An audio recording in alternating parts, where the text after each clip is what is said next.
Olá pessoas, Sil aqui começando mais um episódio do Rainhas do Grito e hoje estamos cósmicas, estamos roxas, rosas e com convidada, mas daqui a pouquinho eu apresento ela e o filme que a gente vai comentar. Deixa eu primeiro cumprimentar minhas colegas. Boa noite, Nath. Boa noite, Sil, migas, convidada especial e ouvintes. Olha, eu já tô pronta aqui porque a paleta cósmica que é a própria bandeira bissexual tá sempre na minha vida, então eu já tô representada pelo menos na corzinha, me sinto pronta.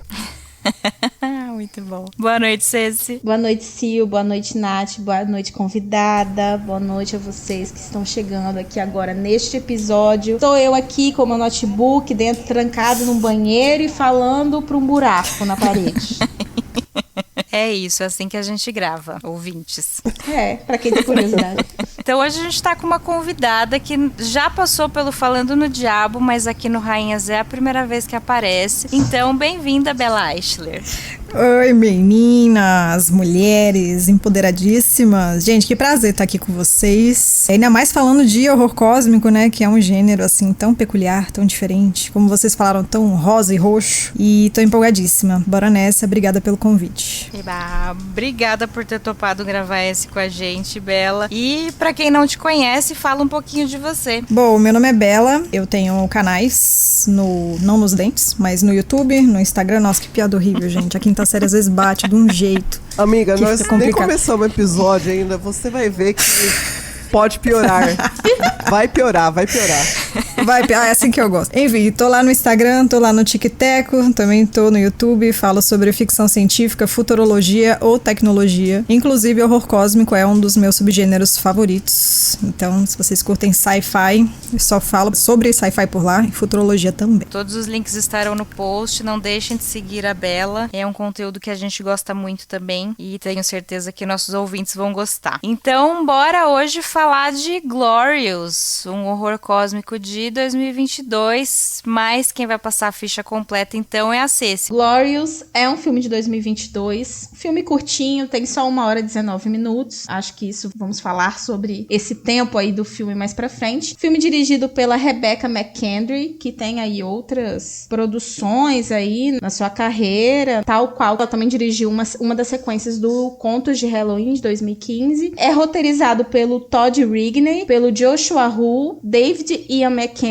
e temos também um filme estrelado pelo Ryan Walton, e a icônica voz de J.K. Simmons também está aí no filme, só a título de curiosidade. E Nath, dê a sinopse pra gente. Bom, em Glorious a gente acompanha o Wes, que ele tá dirigindo por uma estrada, mas tá dando umas pescadas aí, e aí ele percebe que se ele não der uma paradinha, vai dar ruim capotar esse carro. E a gente percebe ele com muita raiva, uma certa mistura com uma tristeza, até que ele encontra uma saidinha assim na beira da estrada com como se fosse um posto, mas não exatamente. É um ponto de descanso, né? Acho que eles chamam assim. E nesse ponto de descanso, ele tá sozinho, aí tem uma mulher misteriosa, de repente, que também já vou ter questões logo menos. Mas em algum momento ele decide ligar o foda-se e fica ali sozinho, e ao invés de só dormir pra descansar, ele enche a cara, bota fogo nas próprias calças, nas coisas que ele tem, guarda uma foto da ex no bolso da camisa, e no dia seguinte ele acorda todo cheio de ressaca, e pra dar uma gorfadinha ele sai correndo pra dentro dessa parada no banheiro, e assim que ele entra no banheiro, faz tudo que tem que fazer, que dura um tempo muito considerável inclusive, ele ouve uma voz na cabine do lado, falando com ele, e essa voz está insistindo aí numa conversa e insistindo, até que a voz revela que é um deus aí de outras coisas alinhadas, atreladas à história dessa voz, e muitas coisas vão acontecer. E um detalhe importante que pra mim acho incrível, remetendo ao título desse filme, é que obviamente vai ter um buraco entre as cabines, que conhecidamente no mundinho como um glory hole, né, garotas? Então ele conversa com uma criatura cósmica, uns titã, semideus, enfim, por um glory hole num banheiro público. E agora nós vamos para além desse resumo. Eu acho que só a informação, você não sabe nada, filme de terror cósmico com glory holes. Não precisa de mais nada pra atiçar a minha curiosidade, assim. É isso. Foi assim que eu fui parar nesse filme a primeira vez. Uma mistura bem atípica, né? Não é? Eu só queria adicionar uma informação que a Rebecca McKendry também tem um podcast, né, já que estamos em um. O podcast dela é o Colors of the Dark. Tá no YouTube e nas plataformas, então normalmente ela faz entrevistas assim, tipo em Zoom, não é estúdio também, ela é como nós e grava de casa. Viva! Então, e fala de filmes de terror, assim, de festivais também, então tem bastante filme novo. O próprio Glorious passou muito em festival antes de ir parar na Shudder, né, o streaming lá que só está disponível em países de língua inglesa. A gente é o esquecido no churrasco. E a gente tem, então, esse terror, porque, assim, né, tem essa coisa de falar horror cósmico e inspirado em Lovecraft e tal, mas muitas vezes são inspirações mais indiretas, né? E aqui a gente tem, de fato, um deus que tá nas histórias do Lovecraft. Ele apareceu pela primeira vez no conto vindo dos Éons, de 1935.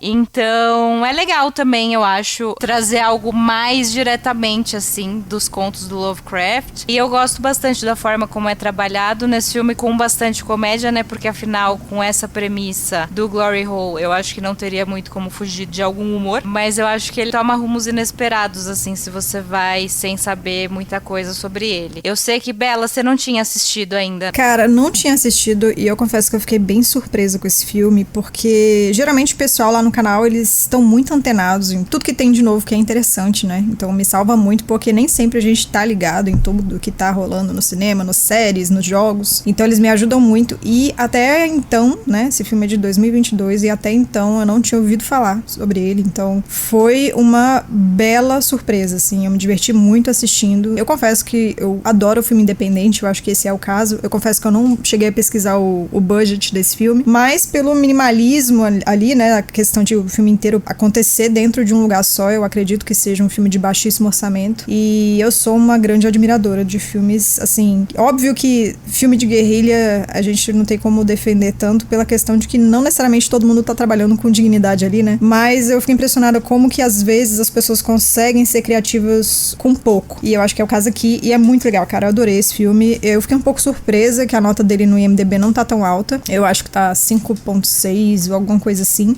Mas eu achei o filme muito interessante, apesar de acontecer em um lugar só, dentro do banheiro ali. O diálogo é legal, é bem articulado, o embate que ele tem com essa entidade cósmica aí também eu achei bastante incrível. Fiquei presa no filme o tempo todo. Eu acho que eles conseguem criar uma balança legal entre a comédia e o horror aqui, né? Que eu acho difícil de ser feito também. Eles têm timing pro humor, mas ao mesmo tempo eles sabem pesar no horror. Cara, eu gostei muito desse filme. Me surpreendeu bastante. Inclusive, pretendo comentar lá no canal também. Que bom que você gostou. Que bom que a gente escolheu bem pra te chamar. Pois é. Não, e assim, metade do orçamento, metade não, né? 80% do orçamento eu tenho certeza que foi só pra pagar o J.K. Simmons, né? Provavelmente. Gente, como, né, que conseguiram esse cara? Não, como que você chega? Olha, J.K., queria te convidar pra fazer um filme. E aí você explica o que é, sabe? Você é um monstro dentro de um glory hole.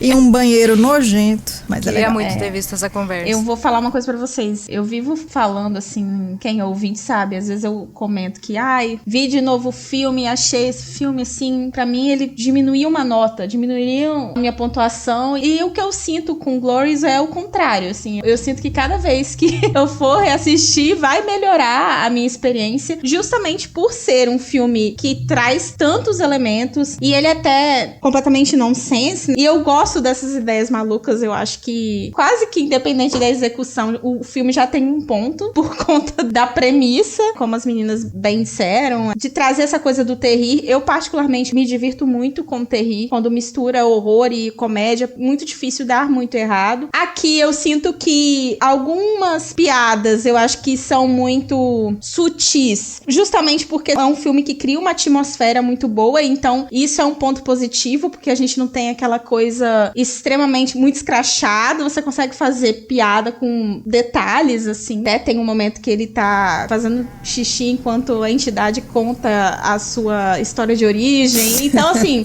com apenas essa coisa do visual, o contraste dele contando uma história super com um tom dramático tão pesado e o personagem fazendo xixi e ele parando pro personagem fazer xixi, com esse detalhe você já consegue já criar um clima bem engraçado assim, do filme. Então eu gosto desses momentos. Os momentos que eu menos gosto é quando perde-se essa sutileza cômica, digamos assim, né? Quando você tem um excesso de explicação, enfim, quando eu tenho o meu único problema com esse filme, eu acho que o principal, o único não, né? Mas o principal é essa coisa de que ali pro segundo ato eu acho que as coisas começam a ficar um pouco circulares demais, assim, em termos de texto, né? De acontecimentos. Mas acho que os pontos altos, eles são justamente quando você consegue fazer rir com detalhes, assim. É igual a Ceci falou, uma coisa que eu acho que onde esse filme me ganha é essa questão do contraste, que eu acho que eles conseguem definir muito bem aqui, porque é uma premissa extremamente simples e absurda também de muitas formas, e propositalmente absurda, mas o que me impressiona também nesse filme é que, apesar disso, a coisa toda vira algo filosófico. Então, a gente tem esse contraste central entre o cósmico, uma coisa infinita, grandiosa, um deus, só que dentro de um banheiro, dentro de um glory hole, e com a humanidade no seu maior ridículo, que seria o cara bêbado ali,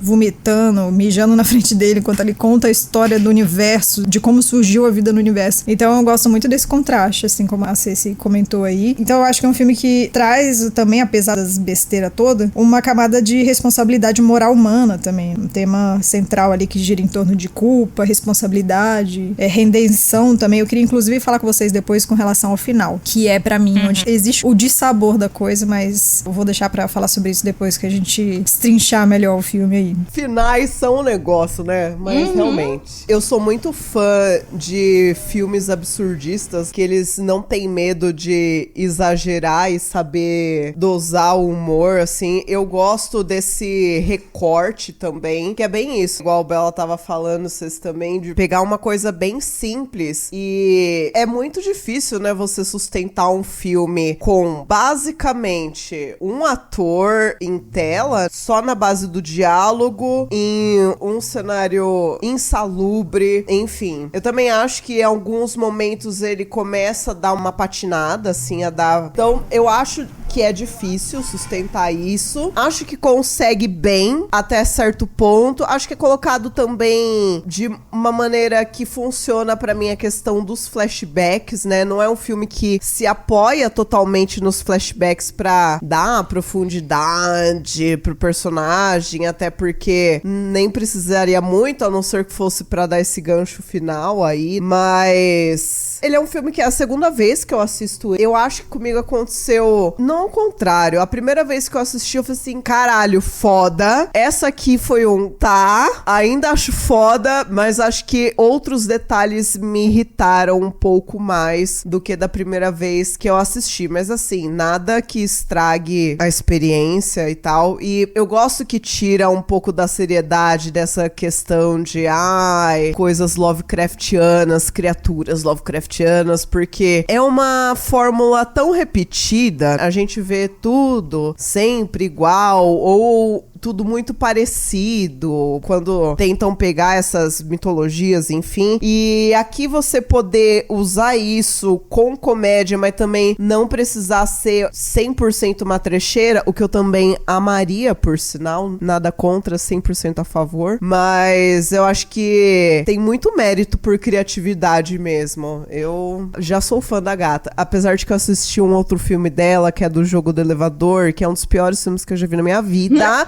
Mas isso a gente deixa em parênteses. Como que chama o filme? Eu acho que é o Jogo do Elevador. Elevator Games, em inglês. Ela gosta de fazer filme num lugar só, é? Bom, tô imaginando que esse seja dentro de um elevador, mas talvez não seja. Pois é. É Elevator Games mesmo. Elevator Game, não é games. É game. Também é num lugar só. Ai, menina, mas não é fácil não isso aí, viu?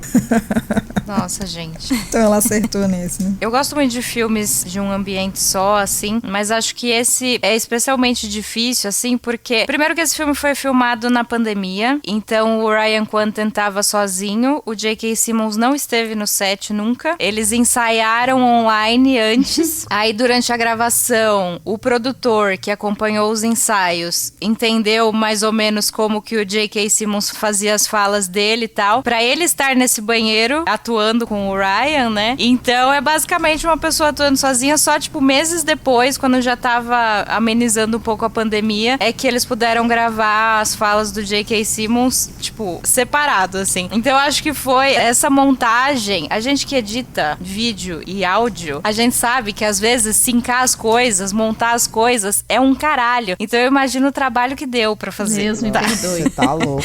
Mas eu acho que ele se segura muito bem só no diálogo e com um ator só em cena, sabe? Tem um momento ali que aparece uma outra pessoa e é até bom que apareça pra gente ver, tipo, mas o que aconteceria se chegasse alguém, né? E chega. E aí a gente vê. E com aqueles flashbacks e tal, e que eu acho legal como ele vai desencapando essa história, assim, aos poucos, né? Porque até certo ponto, do jeito que o Get tá falando, parece que tá se montando apenas uma grande piada de pinto. Não, porque você vai precisar me satisfazer e não sei o quê. Então, tipo, vai levando, assim, sabe? Então eu acho que depois, quando tudo se junta e se revela de fato o que o Get precisa e o que está acontecendo, etc., eu acho que ele faz um ótimo trabalho, assim, de montagem e com esse negócio de um ambiente, praticamente uma pessoa e uma voz. Então eu acho que funcionou muito bem do jeito que ele foi feito. Não, total. E assim, eu não sei se funcionou pra vocês o humor, mas, cara, eu dei muita risada vendo esse filme. Eu acho que é o tipo de humor idiota que eu gosto. Vou dar um exemplo besta aqui, que pra mim foi o que eu ri demais. É que o cara falou,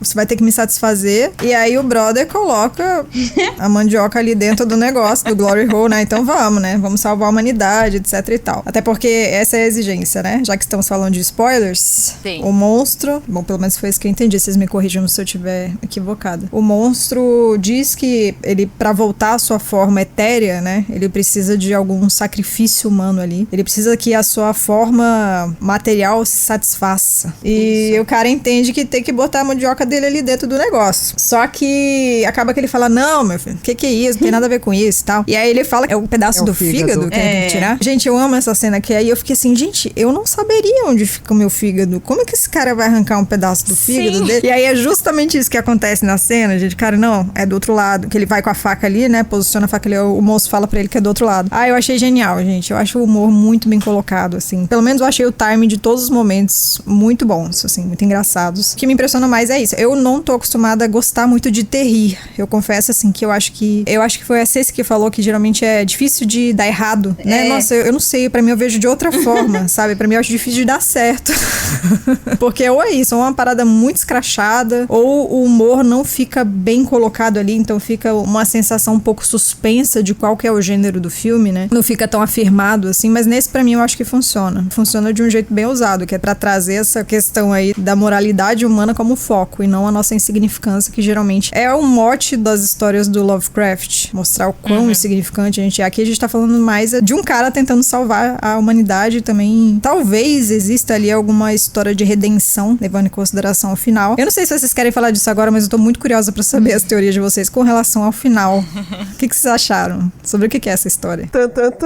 Só, né? Inclusive eu queria até fazer esse adendo, porque eu acho que esse filme ele pesa o clima de uma maneira muito boa. Eu já havia pescado, porque eu tava desde o início me regozijando com a tortura psicológica do personagem principal, que eu não simpatizei com ele desde o início. Acho que é o pouco do querido, Sério? um pouco do trabalho do querido, mas o coitado teve que atuar com ninguém, né, praticamente, então vamos tá dando esse desconto a ele. Mas eu tive essa dificuldade de conexão com o personagem, justamente. Por isso, eu tava achando engraçadíssimo o fato dele estar sofrendo.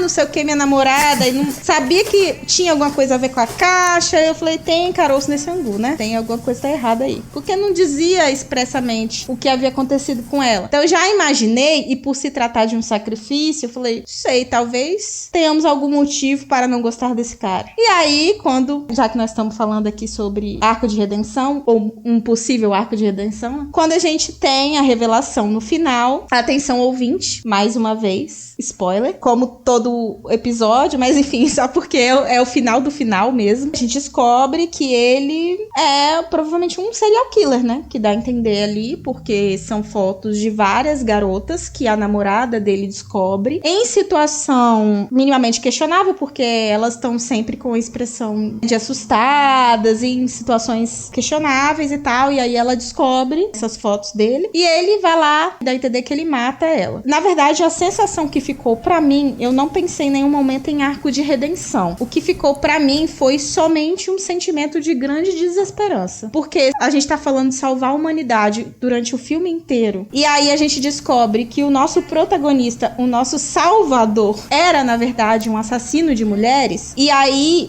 ele de fato se sacrifica pela humanidade. A sensação que fica é de que de qualquer forma nós estamos fodidos. Eu não sei, assim, eu tive essa impressão. Então, por isso que eu não consegui levar a cabo essa questão da redenção, sabe? Porque não me pareceu, inclusive, que houve um processo de arrependimento ou algo do tipo, sabe? Ou que ele foi de fato confrontado minimamente, eticamente, pelo que ele fez. Enfim, isso em nenhum momento do filme realmente aparece ou dá a entender, sabe? Então, a gente tá a todo momento num papo mais existencialista, coisa como as meninas bem disseram, que é a vibe aí da discussão do Lovecraft, de quão pequeno nós somos, do universo, mas isso nunca vira uma discussão, uma reflexão acerca das atitudes do personagem, sabe? Então, isso fica meio que jogado ali no final. Exatamente, aí está o meu dissabor. Você falou tão bonito que eu não preciso nem falar nada. Subscreve! Subscreve. Mas, nossa, pra mim é exatamente isso. Ficou jogado, né? E agora sim, eu preciso parabenizar pela capacidade de detecção de red flags, porque eu tava adorando esse protagonista. Olha, eu ia ser assassinada. Eu estava achando a atuação dele muito qualquer coisa. De verdade, eu não sou especialista, mas dava muito pra perceber que ele tava precisando de alguma, sei lá, talvez a falta da voz, a coisa de ter ensaiado online apenas com a voz do Jake Simmons. Na minha cabeça... É uma atuação difícil, vamos colocar assim que ele teve um desafio muito grande. Eu achei ele bom, não me incomodou não a atuação. Gente, é o irmão da Sookie Stackhouse, né? O Jason do True Blood, que também a atuação era ele ficar sem camisa e ser puto. Era isso. Isso aí ele fez bem. Na série.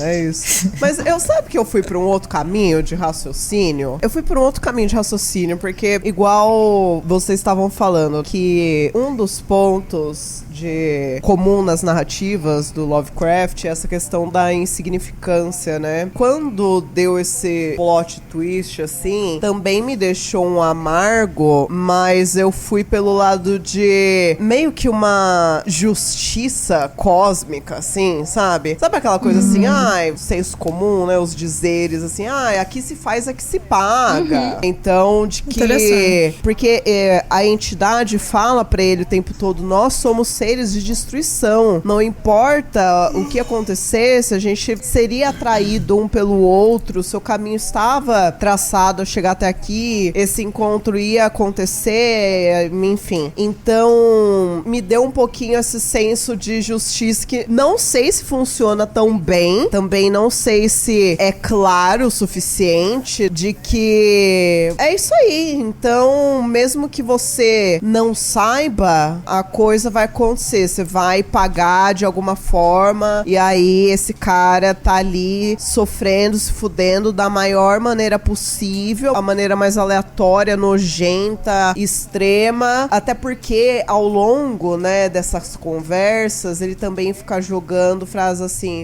é porque o universo me odeia, porque o universo fica cagando na minha cabeça, tudo dá errado. Ele joga a cartinha do homem coitado, eles adoram essa, essa, aí você entende que, então não é tão coitado assim, né? Então eu achei que foi pra dar sabe, um gostinho, igual, assim, eu falando por mim, não posso falar pelas minhas colegas, mas quando a gente tem aquela satisfação assistindo o filme de vingança, assim, né? Você vê assim, ai, toma, filha da puta, mereceu, aí dá uma satisfação, né? Só que, como isso veio muito no final, pra mim isso não funcionou muito bem, né? Não dá a satisfação assim, então beleza, mereceu, tá vendo? Que isso, você tá vendo de um ponto de vista de um narrador aí que depois a gente descobre que é um narrador não confiável e tal, mas eu achei que não acertou nesse punch, assim, no ápice do último ato, como foi acertando nos outros tons durante a construção dessa história. Então meio que ficou muito morno no final. Talvez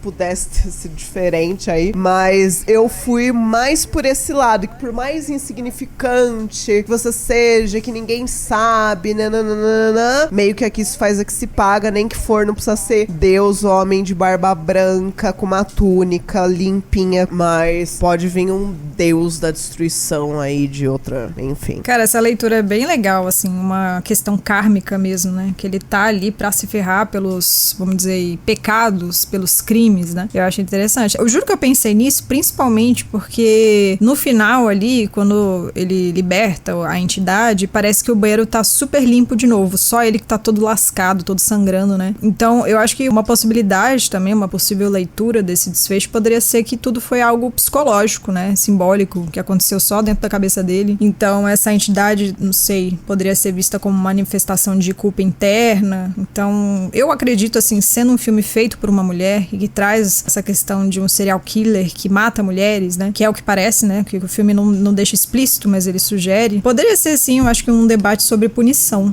Não necessariamente de redenção, né? E eu acho que cairia super melhor. E assim como a Nath falou, talvez trazendo isso um pouco antes, eu acho que também teria um efeito mais impactante de, cara, ele mereceu passar por tudo isso. E daria esse gostinho pra gente também.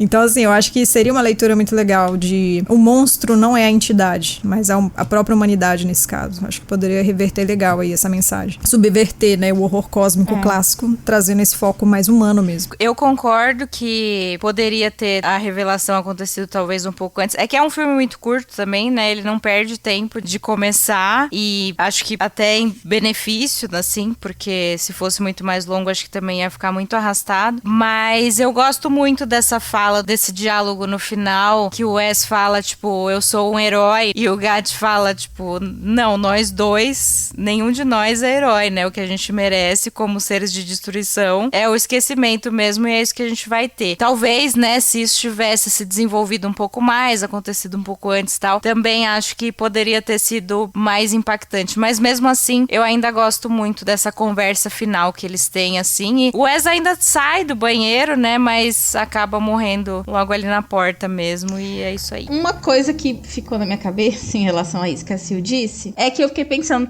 o cara é um serial killer. E aí ele decide salvar a humanidade. Mas, eu entendo. Eu acho que é uma coisa de suspeição, de descrença. Por quê, né? Exato. Porque parece que ele... É porque senão ele não vai ter vítima pra matar. Como é que faz? Mas eu não sei. Eu acho que ele já estava numa vibe de autodestruição, né? Porque ele tava bebendo, né? Então tem toda uma vibe. O filme constrói isso. A minha questão com esse personagem é que é isso, assim. Desde o início, parecia que ele tinha alguma coisa de culpa, porque eu fiquei, na verdade, em dúvida se ela tinha morrido ou se ela tinha terminado com ele, né? Eu nunca conseguia entender se era uma ou outra. Então, pra mim, isso já era uma coisa que trazia um questionamento, assim, né? E aí, depois, a cena onde ele fica bêbado, eu achei muito esquisito, assim, as coisas que ele falava quando ele tava bêbado. Parecia mesmo que ele tava se sentindo culpado e tal. E o fato dele estar em uma viagem, que também ficou muito dúbio, assim. E aí, depois, eu acho que outro estranhamento que eu tive é essa questão ética dele, de querer salvar a humanidade. Porque há um processo de convencimento ali. Ele não faz só porque ele quer sair, né? Tem todo um processo, tanto que eu esqueço o nome dele. Segura a língua aí primeiro. Botar o dedinho pra fora. Assim. Gata anotou. Gata anotou. Isso. O gato anotou. Convence ele falando da ex, né? Fala assim, ela merece. Daí você já tava bem confusa aí já, né? Porque já não sabia o que era. Eu questionei um pouco essa decisão ética dele de querer salvar a humanidade. Mas, enfim. Pra quê, né? Realmente essa parte incomoda. Não dá pra dar sentido nisso, né? Por que o herói vai ser um cara que é um criminoso, um serial killer, né? Eu acho que talvez por isso a justificativa de deixar tão pro final essa revelação. Talvez trazendo antes, aí mesmo que a nossa suspensão de descrença não ia existir. Por quê? Ou então eles aumentassem um pouco o filme pra trabalhar esse processo de culpa que seria gerado nele através do monstro ali. Aí também eu acho que pega meio estranho pro monstro, porque geralmente essas entidades Lovecraftianas, né, elas são muito indiferentes. Então, isso é uma coisa que me incomodou um pouco também. Não sei se vocês... Eu sei que existe uma vontade ali de criar o humor, até no monstro, né? Por mais que ele seja um ser de outra dimensão e incompreensível das suas formas, né? Mas ele também é uma criatura que parece que fica ali pedindo pro Wes voltar pra realidade, pra ele não enlouquecer, pra ele ouvir o que ele tá falando. Então ele parece que tem até uma certa empatia, né? Uma certa paciência com a humanidade. Óbvio que ele tem os interesses dele ali, né? Mas eu achei ele um pouco humano demais. Eu acho que uma entidade Lovecraftiana seria um pouco mais escroto do que o monstro que eles criaram aqui, mas aí, de novo, eu acho que teria a ver com humor. Mas eu acho que é muito é muito isso, assim, eu acho que se eles tivessem trazido antes essa questão dele ser um serial killer, eu acho que a gente teria achado pior ainda o fato dele escolher ser herói na história. Eu acho que sim. Se aumentasse o filme também, né? Aí eu acho que ia ficar mais cansativo ainda. Enfim, virou um dilema aí que eles tiveram que fazer alguma escolha, provavelmente. E eu também fiquei incomodada com essa coisa do Gat ser tão simpático, assim. Ele fala, eu gosto de como ele conta a história dele, assim, que aparece aquelas animaçõezinhas, né, na parede e tal. Achei bonitinho. Mas ele fala, e aí eu me afeiçoei à humanidade, sabe? Eu, tipo... Não faz muito sentido. Mas assim, pelo bem do enredo, a gente dá pra entender, assim, por que foram feitas essas escolhas, mas é isso. Também achei um pouco estranho essa... Se é um pouco mais raiz, assim, Lovecraftiano, então não deveria ter afinidade nenhuma, não. Ele realmente você falou a palavra certa. É simpático demais, né? Esse monstrinho aí. Ele é fofo. Melhor escolha possível, o J.K. Simmons, que a voz dele tá excelente, assim. Achei que foi a escolha perfeita pra esse personagem. Um querido, né? Ai, gente, eu dei uma viajada mental. Preciso que vocês segurem na minha mão, que eu vou compartilhar aqui pra que lado minha cabecinha foi, enquanto vocês estavam falando. A primeira vez, e no começo dessa segunda, eu também tava em dúvida, igual vocês falou, se ela tinha morrido ou se ela só tinha abandonado ele, né? Tipo, descobriu, terminou e fugiu. Tanto que a primeira teoria que eu tinha feito era que... Teoria, né? Os pontos na minha cabeça se juntaram dessa maneira. De que ela tinha conseguido se livrar dele de alguma forma e que ele estava indo atrás dela. Então, além de estar fugindo, porque ele tá com a vida inteira dele dentro do carro, ele também estaria indo atrás dela. Porque ele liga pra ela no começo do filme. Ele fica ligando pra ela, gritando, mandando 1 milhão de mensagens de voz lá. E aí eu, tá. E aí, nessa segunda assistida, na minha cabecinha, eu concluí que sim, ele matou ela. Até por isso que fica mostrando várias vezes ela falando, mas você disse que eu era diferente. E aí fica nesse flashback dela reforçando que na cabeça dele ia ser diferente. Bom, essa questão do psicopata que quer salvar a humanidade, pra mim, pega menos ainda, né? É um negócio que não me convence, mas assim, não sei se foi Ceci ou Bela que falou de que podia ser um rolê meio que da cabeça dele, né? Tudo isso, uma metáfora, tal, por conta dessa cena final e etc. E aí, eu dei uma viajada na minha cabeça que, assim, talvez não fosse sobre salvar a humanidade, mas trazendo mais pra um lado egocêntrico da coisa, assim. Porque, na cabeça dele, em algum momento, essa mina era diferente. Mas no fim não era, né? Ora, ora. Que surpresa. E que talvez o que levasse ele à loucura não é o fato de, a mulher que ele amava, ele matou a mulher que ele amava, né? Mas sim dele ter sido descoberto por ela e se sentir na obrigação de matá-la, né? Porque talvez na cabeça dele, ele, em algum momento, algo deu esse, ai, talvez eu vou deixar ela viva aqui. Putz, não vai dar não. Vou ter que arrastar a gata pra baixo mesmo. Então, e essa questão da culpa corroendo, realmente, né? Se você é um serial killer que você guarda souvenir das suas vítimas e leva com você, inclusive, esse souvenir, meio difícil acreditar que existe toda uma culpa, um arrependimento aí, uma salvação de que, ai, todo mundo tem a humanidade enterrado, fundo de si, enfim, né? E que daí, essa conversa toda acontecendo dentro da cabeça dele fosse mais sobre ruir mesmo as estruturas daquela questão de nunca serei pego, né? Hora a hora. Já aconteceu tantas vezes e assim, isso estou tirando fonte, voz da minha cabeça, né? Porque nada disso é mostrado, nada disso é falado, enfim. Mas o lidar com as consequências de uma vida depois dessa, né? Porque ao ponto do cara precisar fugir,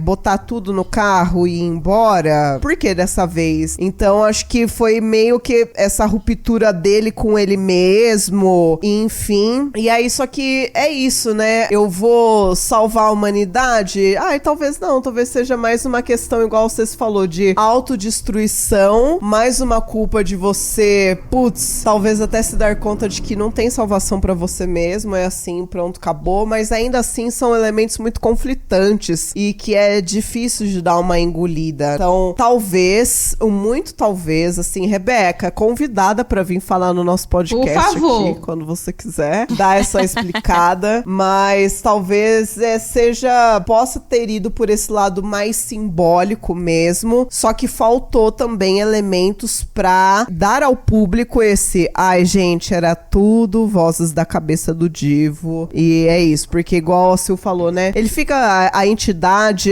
fica chamando ele de volta pra realidade, e assim, né, se você desde o começo tá falando assim, bicho, não olha pra mim, que tu não vai aguentar o tranco não, hein, e ele, não, só uma espiadinha, e ele dá várias espiadinhas também, né, só que é isso, né, quem garante não, desde o começo mostra que a mente dele já não tava das melhor, né, então, não sei, eu acho que se fosse um pouco, talvez criasse um pouco mais desse ponto de interrogação, o ponto de interrogação ser mais nítido no final de ele estava delirando ou aconteceu? Talvez aí ficasse um pouco mais crível, né? Porque assim, nada como um ego masculino do homem branco cis no alto do seu poder de privilégios, enfim, achar que pode salvar a humanidade, né? Dentro de um banheiro, arrancando o próprio fígado, né? Não sei.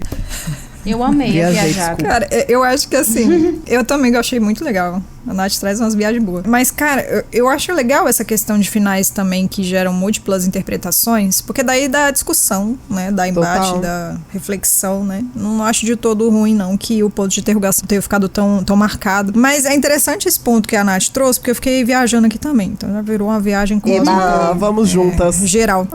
Porque eu fiquei pensando assim, será que a humanidade não tá representada só nela? Tipo assim, eles estão criando uma metáfora mais hiperbólica, assim, pra falar de uma questão que é muito particular dele? Será que ele se mata pra não continuar caçando ela, já que ela fugiu e descobriu? Porque assim, na minha cabeça, igual vocês falaram, no início do filme ele tenta falar com ela, então pra mim ela não tá morta. Pra mim ela fugiu, descobriu o segredo do cara e foi embora. Então assim, ele tem a opção de caçar essa mulher pra ela não meter a língua nos dentes, né? E o cara não virar um foragido. Ou ele tem a opção de ficar na dele, ou acabar com a própria existência, né? Que eu acho que acaba acontecendo ali no final. Então, será que eles não colocam a humanidade aqui só como essa pessoa específica e as próximas que viriam também? Então, como ele criou talvez um afeto maior por essa que ele disse ser a namorada dele, né? Talvez ele tenha decidido por salvar ela. Então, o filme talvez traga essa interpretação maior de que ela representa a humanidade toda aqui. Não sei, tô viajando também, tá, gente? Tô só criando mais uma interpretação aí pra ver se a gente consegue descobrir por que colocaram como herói um psicopata.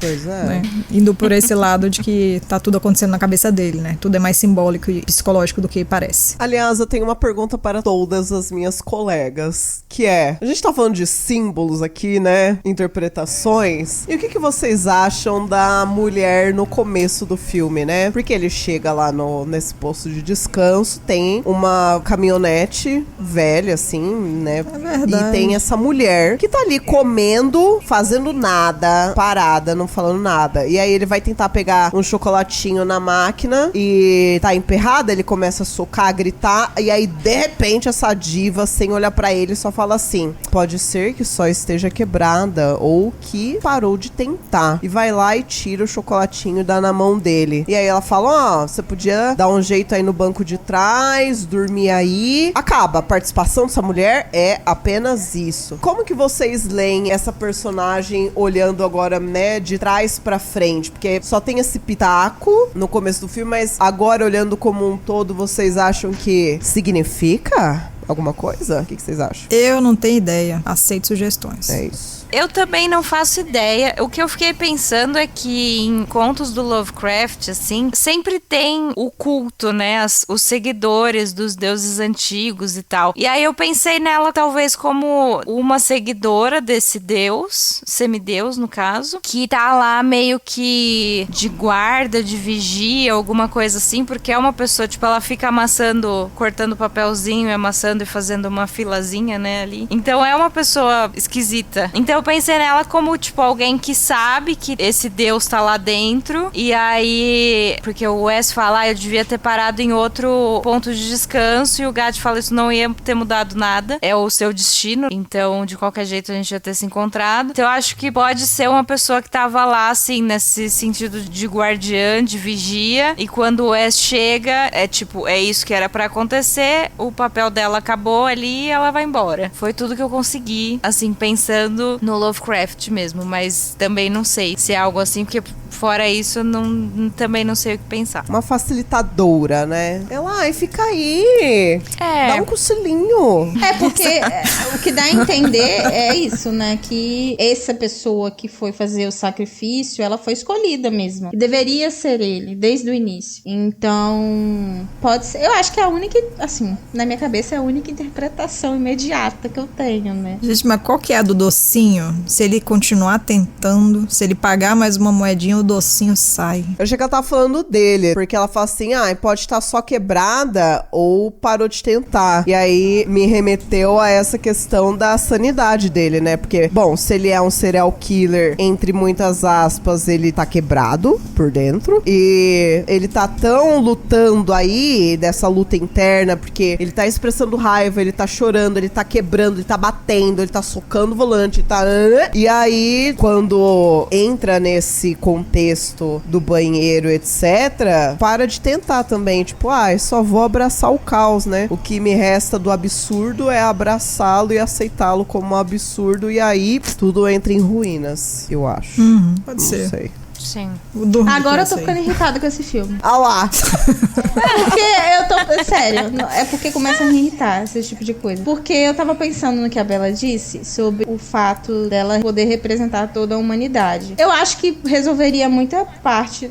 Assim, uma boa parte dos problemas que eu tenho com esse filme. Pelo menos de subtexto. Os problemas de subtexto, acho que a maioria iriam. Porém, por que ela quer a todo custo mostrar que a mulher morreu? Porque realmente, não é que tipo assim, pô, não fala com... Não é verbalizado. Porém, tem uma cena onde mostra a personagem com um sangue na barriga e tudo aquilo. Fica muito dúbio, sabe? Então, assim, eu acho que algumas dubiedades, elas eram dispensáveis. Aquilo ali eu tinha entendido como algo que revela o que ele faz. Não necessariamente que ela morreu. As fotos já faziam isso. Já, né? Você achou desnecessário, né? Achei desnecessário. E até, assim, tem uma cena, inclusive, que mostra uma faca de relance, entendeu? Eu acho que já dá a entender que ele já não é uma pessoa confiável e tal. E existiriam outras formas de se fazer isso também, eu acho. Minha teoria de que ela representa a humanidade, que ele tá tentando se matar pra salvar ela, cai por água abaixo, né? Não, eu acho que seria excelente, mas eu não sei se é o caso. Não, eu digo assim, se ele matou ela, não faz sentido todo esse enredo, entendeu? Realmente. Aí é realmente eles tentando criar o herói em cima do psicopata, o que fica bem complicado. Dona Rebeca. Sim. Ai, gente, eu sei que a gente falou muito, mas eu fiz uma lembrança aqui nas minhas anotações, que a gente falou da mina, falou da ex, né, da coitada aí da vítima, mas e o Gary, hein? Esse é um coitado, né? E o Gary existiu? O Gary também representa algo? Ele só veio pra ser o Tolkien do personagem negro que morre gratuitamente? Ora. Eu acho que a inserção desse personagem, ele vem justamente nesse buraco aí do segundo ato, que eu acho que fica muito repetitivo. E pra mim, ele é um recurso narrativo pra deixar a história menos monótona. E pra provar o poder da entidade também, né? Que até então tava muito nebuloso, né? Ele não estava acreditando, assim, né? Digamos assim. Ele ainda tava naquela de se questionar. Então, ela usa... Aí que tá também, né? Eu acho que é pouco... Uma das coisas que eu mais gosto, uma das cenas que eu mais gosto, é quando ele entra no tubo de ventilação pra tentar sair e ele volta pro mesmo lugar, que é um pouco antes do Gary aparecer. Eu gosto do uso criativo do espaço, sabe? Essa coisa. Mas isso só acontece uma vez, né? Depois a gente não vê isso. Então, acho que talvez tivesse mais um momento desse, sim, sabe? Enfim, tivesse me prendido mais, porque de fato, da metade do segundo ato pra frente, até o finalzinho, que quando a gente tem a resolução, eu fiquei um pouquinho entediada, eu confesso. Coitado do Gary. Tá vendo? Eu acho que foi sacanagem com o Gary, também acho. Pois é, então vai lá só pra morrer mesmo. Eu peguei pra ouvir uns anos atrás, a gente gravou um episódio do Falando no Diabo sobre filmes da Shudder, e a gente falou um pouquinho sobre Glorious, mas foi curtinho assim, né? A gente tinha pego vários filmes. Foi no mesmo ano que saiu o Nope, do Jordan Peele, e eu falei lá que eu achei que veria só uma chuva de sangue no cinema esse ano, e vi duas, né? Eu gosto muito, por mais que coitado do Gary, mas eu gosto dessa cena do sangue chovendo mesmo dentro do banheiro, sabe? É uma exagerada, assim, que eu acho interessante. Porque é isso, as coisas vão escalando, né? Então eu achei uma escalada bem-vinda, assim, no gore. Porque a gente vê, já é uma situação gore, porque é isso, logo ele chega no banheiro no começo do filme vomitando, e aí depois ele põe as mãos na cara e fica desesperado porque colocou a mão na privada e depois colocou no rosto. Tipo, isso é desesperador de fato. Essa nojeira vai ficando mais explícita, assim, né? E eu gosto de como ele cresce nesse sentido, e acho que a chuva de sangue foi um ponto alto pra mim, apesar de coitado do Gary. Serviu seu propósito com louvor ali, né? Me lembrou muito o final de A Substância também, né? Que é aquele exagero, aquela coisa. Sim. Eu acho que funciona legal. Exato. Ainda mais pro horror cósmico, que é um horror muito mais visual e psicológico, né? Do que jumpscare e tal. Apesar de que rolam alguns jumpscarezinhos, né? Pelo que eu me lembro aqui. Alguns sustinhos, mas é pouco.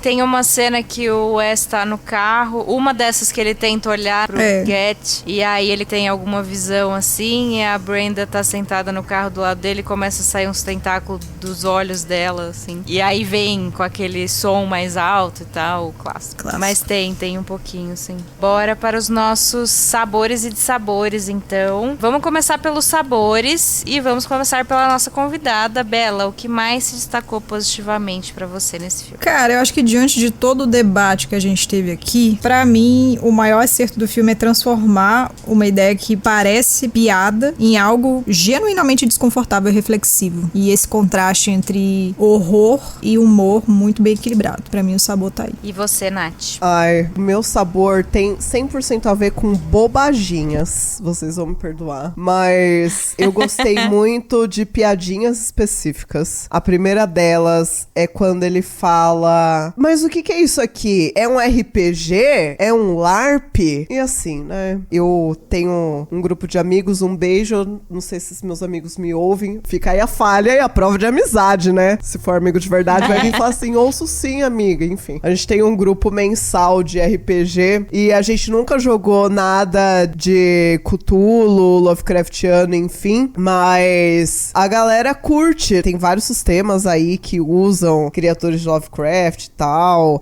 Bom, Cthulhu e tudo que tá no horror cósmico aí colocou seus tentáculos em todo tipo de mídia, tanto literatura quanto esses role-playing games, jogo digital, tem muito jogo de tabuleiro também, inclusive, enfim. Então essa foi uma piadinha que eu que jogo fiquei, ah lá, fez referência, né? Essa foi pra um fandom muito específico, Rebeca, obrigada, gostei. Também gosto dessas cenas, igual você falou, dele imaginando ela e aí tá saindo tentáculo do olho dela e tal. Queria que tivesse usado mais elementos visuais de loucurinha, mas tudo bem. E eu gostei muito da piadinha do Glory Hole, que quando eles vão escalonando mas eu preciso que você satisfaça a minha necessidade corpórea. E aí ele, putz, vamos lá, né? Vou botar meu pau aqui no buraco. E aí na hora que ele bota o pau no buraco, a entidade fala assim, meu querido, seu genital não significa nada. Eu,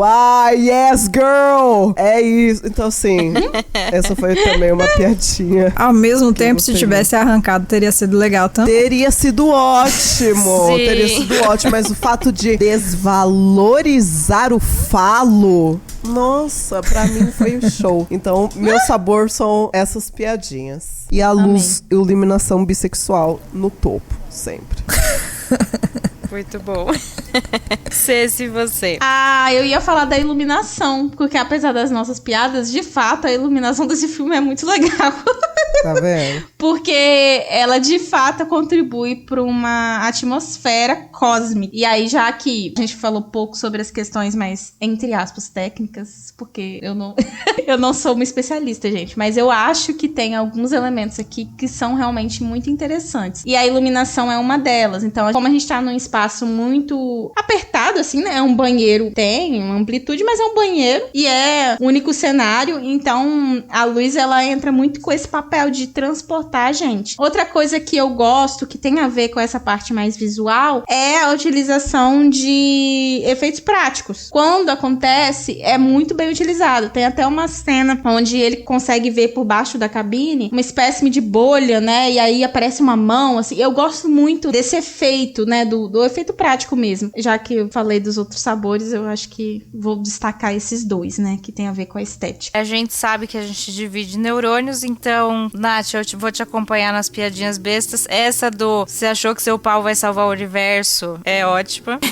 Ri muito. Junto com a do não saber onde está o fígado. Com essa ri, me identifiquei, assim como a Bela. Mas eu gosto também de toda essa construção que ele faz, levando pra um lado e depois revelando que não é nada do que a gente tava achando e mudando de direção, assim. Então, eu gosto bastante. Agora, então, vamos pros nossos dissabores. Bela. Pois é, o dissabor acho que a gente deixou claro aqui, talvez seja uma coisa compartilhada entre nós, não sei, vamos ver. Mas pra mim é a coisa do herói errado, do herói quebrado, de ter que engolir que quem tá salvando a humanidade é um cara psicopata, matador de mulheres. Pra mim esse foi o problema. Eu acho que a ideia é boa, mas a execução desse arco, desse protagonista podia ser mais clara, ou então ir por outro caminho pra dar mais peso pro desfecho. Pra mim o dissabor principal tá aí. Eu acho que assim, o filme também quer ser muito ambíguo, dessa questão de que o filme, ele quer dizer muitas coisas ao mesmo tempo. Ela morreu, ela não morreu, a ex, a vítima. Foi ela que tinha que ser salva, enfim. Eu acho que as coisas podiam ficar um pouco mais claras, né? Pra não ficar ambíguo demais esse desfecho. E você, Nath? Acho que a cena do vômito é eterna. Não precisava. Ai, meu ex-trauma de gorfo. Toda vez, sabe? Todo filme precisa ter alguém gorfando. Não precisa, né, gente? Mas enfim, se estendeu demais. Ao contrário das minhas amigas, eu achei que... Olha, assim, eu gosto das piadinhas, né? Como eu disse, mas eu achei que quebrou um pouco o ritmo quando ele faz aquela piadinha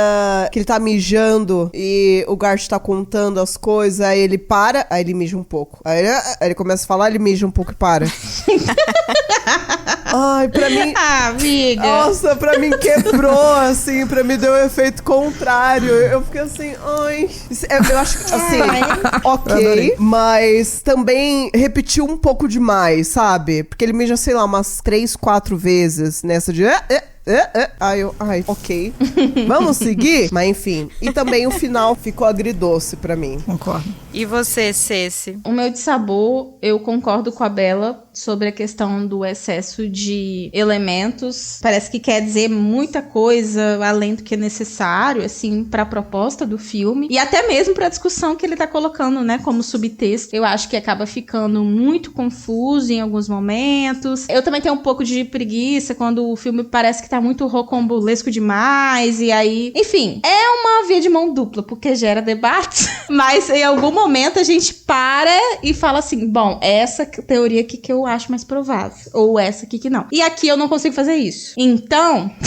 virou apenas uma confusão na minha cabeça. Porém, continua sendo um filme muito divertido, muito original. E a outra coisa que eu quero colocar como de sabor, já que eu estou repetindo as minhas amigas aqui, é o contrário, né, praticamente, do sabor. Eu não gosto da inserção de CGI desse filme. Eu entendo que é baixo orçamento, de fato, um filme que foi feito ali com uma coxinha e um guaraná, provavelmente. Mas tem uma cena em específico que me incomodou muito, que é quando as paredes do banheiro estão rachando. Assim, eu não sei. Aquela cena ali realmente me deu uma... Nem a cena do poderzinho rosa em volta do banheiro me incomoda, porque eu entendo que é uma escolha estética mesmo. E eu gosto dessa escolha estética, dessa coisa da cor e tudo mais. Mas a do banheiro me quebrou um pouquinho, assim como a parede quebrada.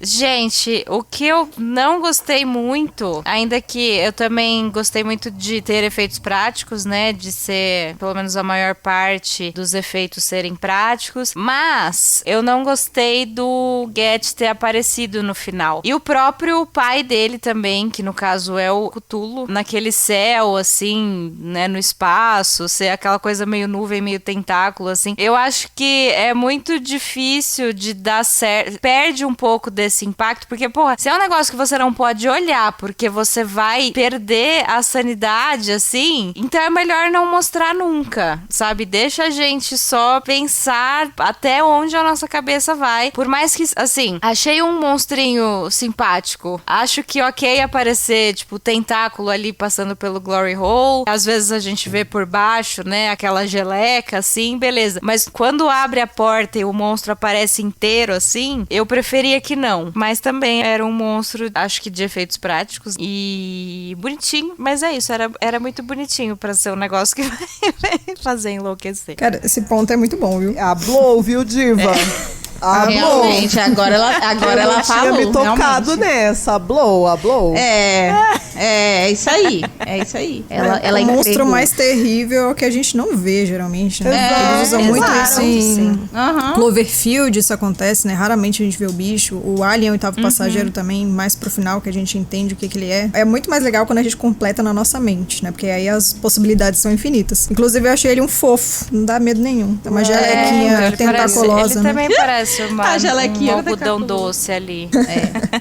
Bom ponto. Até tem bom um ponto. meme, depois eu vou mandar pra vocês verem. É uma foto assim de dois caras, uma foto preta e branca, né? Aí tem a legenda, um tá falando: e aí, Lovecraft, você que é o bichão, conta pra nós como que é esse monstro aí. Aí o Lovecraft responde: era algo indescritível, alguma coisa assim. Aí o outro responde: brabo. É só isso, é só uma descrição, a gente nunca sabe. Nunca vai saber, A gente né? sabe no máximo dos tentáculos. E as asinhas, Aí a tem gente asinha. exato. É bom ponto. Ai, mas muito que bem. Vamos de notas, então. De 0 a 5. Bela, quanto você dá pra esse filme? Cara, eu tinha achado ele super legal, mas eu sou uma pessoa muito influenciável e vocês desceram a nota pra mim, mostrando muitos defeitos. Então, Ai, desculpa, eu acho que eu vou amiga. dar uns... de 0 a 5 eu dou 3,5, vai. E vocês? E você, Nath? 3,5 também. Ceci. É 3. A nota aqui varia sempre Eu- meio pra cima ou pra baixo. Por episódio. Meio ponto pra cima, meio ponto pra baixo. Da outra vez que eu assisti, eu tinha dado 4. Agora eu também baixei pra 3,5. Mas é aquilo, gente. 3,5 é uma nota ótima, assim. Continua sendo uma experiência muito satisfatória, eu Sim, acho. pra Acima da pouca média. grana, é criativo e nojento, né? Eu gostei muito. É, isso aí. E é Total. isso, ele prende, Nada né? mais. Ele diverte. Vale assistir, mesmo não sendo filme 5 estrelas, né? Ele ainda é um bom entretenimento. Exato. Vale super. Com certeza. Ai, não, e Deus nos livre assistir só filme 5 estrelas, Deus gente. nos A gente livre. precisa de uns descansos também. É isso aí. Então, pra gente finalizar, vamos de indicações. Bela, pra quem gostou, pra quem não gostou, o que você indicaria? Cara, eu queria indicar pra vocês um filme que pra mim ele é o que mais traz elementos Lovecraftianos raiz, sabe? Que é um filme que se chama A Seita Maligna. Eu não sei se vocês conhecem esse filme, se já assistiram, mas é um filme de baixíssimo orçamento também. E a história é mais ou menos sobre pacientes e policiais que ficam presos ali em um hospital, que tá cercado por pessoas encapuzadas, figuras misteriosas, enquanto eles descobrem que estão no centro de um ritual envolvendo entidades cósmicas e um terror indescritível, vamos falar assim. É um filme que tem efeitos práticos, bem feitos. É um filme que eu acho que gera uma angústia, uma aflição. E é um filme muito barato, então eu acho que ele tem o seu valor aí. Recomendo pra quem gosta de ver elementos Lovecraftianos mais clássicos. A Seita Maligna é uma boa dica, viu? Chama The Void em inglês. Vale a pena. Eu gosto muito desse filme. Adoro os efeitos dele. Acho que é muito bem feito mesmo. Até precisava rever. Faz tempo que eu assisti. Mas é muito bom mesmo. Nath, você? Ai, que bom que eu vou falar primeiro que as minhas amigas. Porque, né, a gente divide neurônio aqui, sabe, Bela? E às vezes... Sim, aí você vai a roubar gente fica a se chance repetindo. delas. Então eu vou roubar, realmente. Bom, o primeiro filme que eu queria Vamos indicar é The Blob, de 88. É um remake, que é em português A Bolha Assassina. Eu acho que esse filme tem um marketing errado. Ele é muito vendido, muito lembrado por ser um filme trash. Como ele é um filme do final dos anos 80, ele tem muito efeito prático, muito mesmo. E é uma bolha assassina, né? Então as pessoas esperam que seja objetos inanimados e podreira, enfim. Só que esse filme, ele é um ótimo filme de horror cósmico. Tem aí a nossa paleta de cores. Afinal, é uma geleca que cai do céu. E aí, ninguém tá entendendo. E é uma geleca que vai engolindo tudo e todos ao seu redor. Enfim, deem uma chance para A Bolha Assassina. E eu tava em dúvida entre dois filmes, mas os dois têm o nosso querido Nicolas Cage. E aí eu vou indicar A Cor que Caiu do Espaço. Foi lançado aí em 2019. Eu lembro que quando anunciaram, eu falei assim, pronto, né? Com Nicolas Cage ainda, porque A Cor que Caiu do Espaço também é um conto do Lovecraft e, obviamente, em comparação de mídias, tem aí suas grandes diferenças, mas no filme é o famoso, vai chegar um momento que o Nicolas Cage estará interpretando ele mesmo em surto. Apesar de não ser um dos melhores que existe, também é um filme que diverte, também é um filme que trabalha essa questão da loucura, da insignificância e paleta de cores. Adoro o Nicolas Cage. Querido. Tá? Só queria deixar registrado. Um querido, um divo maravilhoso. Não, diva. Aqui em casa eu não posso falar mal de Gostamos Nicolas Cage, não. Olha lá. Senão ligo. Aqui também não. Aqui em casa, uma defesa. Ceci, suas indicações. Olha, eu vou fazer uma indicação que eu não sei porquê, mas me lembrou.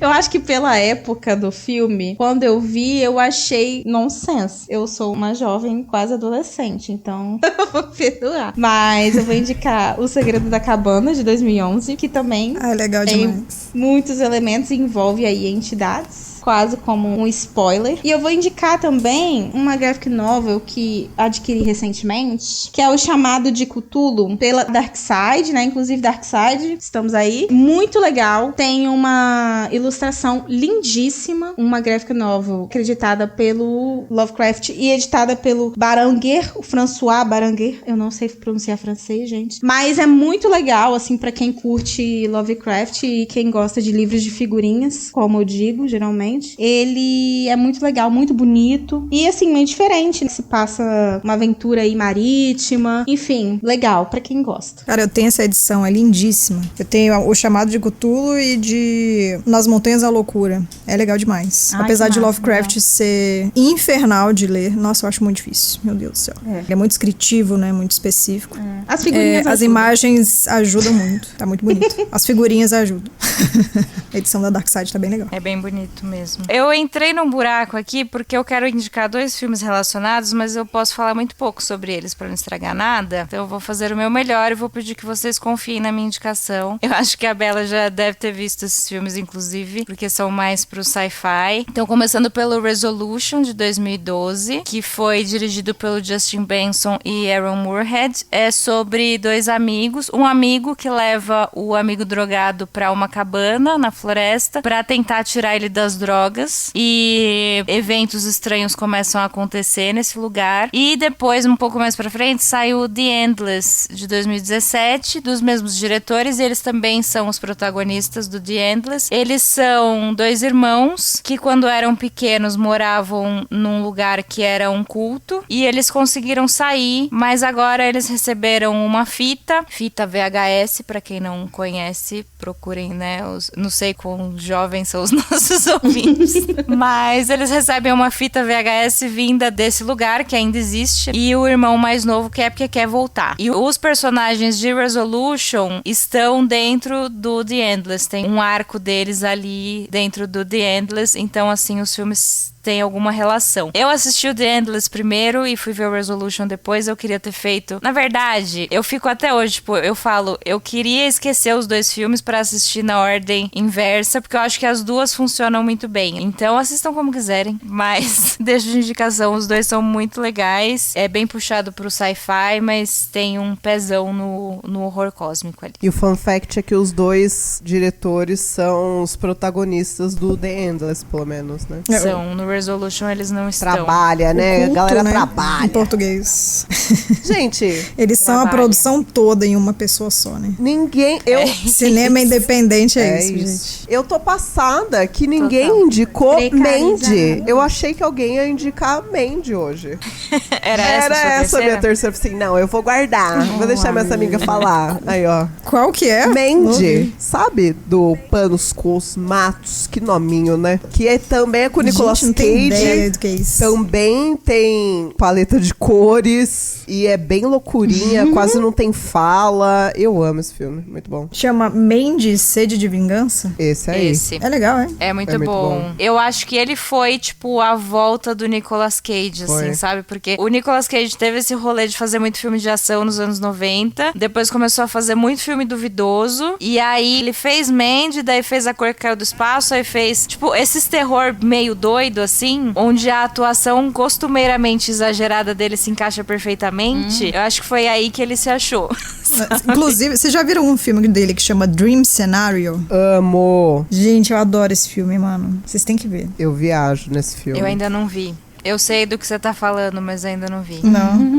Basicamente é uma história de que todo mundo começa a sonhar com o mesmo cara. É isso a história.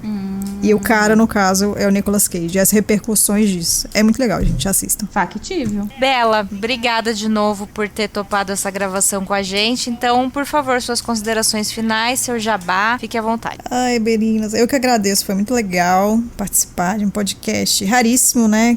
Falando só com mulheres. Nem sempre eu tenho a oportunidade de falar só com mulheres. Foi muito legal. A gente trocou muita ideia maluca, doida. O filme ficou mais cheio de defeitos, mas eu acho que vocês estão super certas. Mas eu achei, no geral, eu gostei muito dessa indicação. Gostei do papo. Agradeço o convite. Já vou incluir aqui, não só as recomendações de vocês, que tem muitas que eu não vi ainda, como também Glorious pra apresentar pro pessoal lá do canal. No Instagram é @canalfuturices e no YouTube é só Futurices. Tô por lá falando só de sci-fi. E é isso. Muito obrigada. Obrigada, Muito bem. amiga. Links estarão no post, Amamos. ouvintes. A maior que temos no sci-fi. Ah, obrigada. Sim.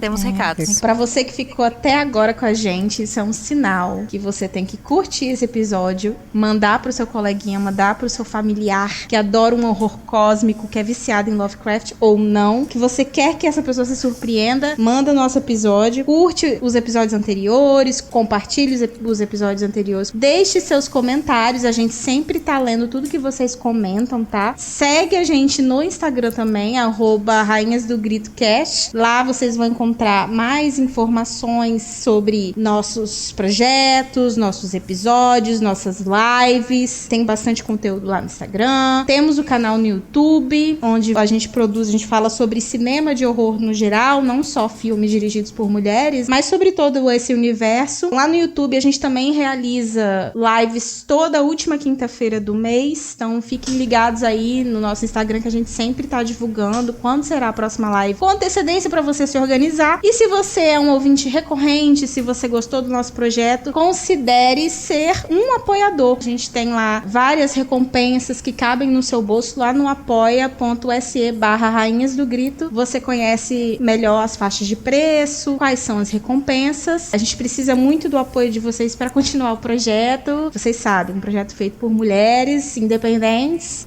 Segue aí, senão o gatão vai comer o fígado de vocês. Lembrando também que pelo Apoia-se nós temos inclusive episódios extras e exclusivos sobre filmes lançamento, filmes que acabaram de chegar, estão na boca do povo, enfim. E pra quem for de São Paulo SP, nós temos um clube de leitura voltado ao terror que é presencial e gratuito lá na Poison Books, que é uma livraria presente na Zona Leste de São Paulo. O clube acontece todo último domingo do mês e nós temos aí disponível o cronograma completo do primeiro semestre. Logo está para sair o cronograma completo do segundo semestre e todo mundo é bem-vindo a participar, conhecer gente que gosta das mesmas coisas da gente. Vai ser um prazer recebê-los no nosso clubinho. É top, viu? A gente lê gente viva, gente morta, gente latina, gente BR, enfim. Tem uma variedade boa aí. Divas. Cafézinho de graça. Então, obrigada, amigas, por mais essa gravação. Ouvintes, obrigada por estarem aqui com a gente e até a próxima. Beijo. Agora sim, tchau. Será que Glory Hole pra mulher é colocar o peito assim, um buraquinho? Aquelas. 2 buraquinhos. Será? Duas tetinhas.